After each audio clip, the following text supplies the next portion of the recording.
Listen, I started a business with $17,000 in 2001 on a wing and a prayer. And I didn't think I was going to get to coach anymore. And the reason I started my business in the hood is because that's the only place you can find cheap land. And Manassas High School happened to be a half mile from here, and the opportunity came up to coach it. I didn't know what I was getting into, didn't know anything. It was just convenient, and I could manage it time wise when I was trying to start a business. That's how I ended up there.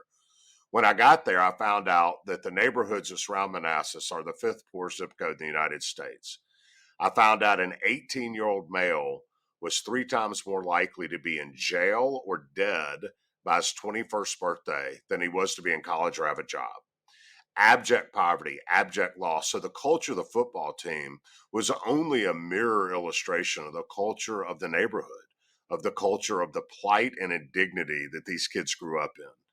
So it wasn't just coaching football. It was coaching basic fundamentals and tenets that are in my book, Against the Grain: character, commitment, leadership, all the things that we as youth coaches really want to coach that last long after the days of playing football over.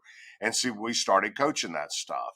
And it takes a while to change culture, and you might have to go backwards before you go forwards. But once you start doing things right and you get buy-in and you live what you coach, things change. And so the numbers started growing, the wins started growing. And our last 2 years, we went 18 wins and 2 losses. We had 75 kids on the team. But most importantly, like I told you, the demographic in an area that a kid is three times more likely to be dead or in jail than is to be in college or have a job by 21, we graduated 36 seniors and 35 went to college.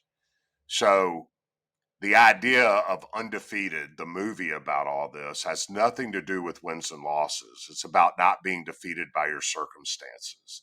And in large part, that's my life because of where I came from and what football meant to me and how it helped me to become whatever success that I've been able to come.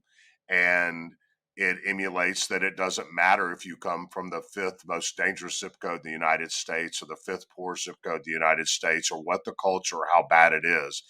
If you adhere yourself to certain fundamentals and tenets and you commit and you do what you can do, the zip code at the time of your birth does not necessarily have to determine the trajectory of your life. You can change and you can get better with some love, some service, and some work. And so that's what Undefeated and that's what the 7 years at Manassas really is about.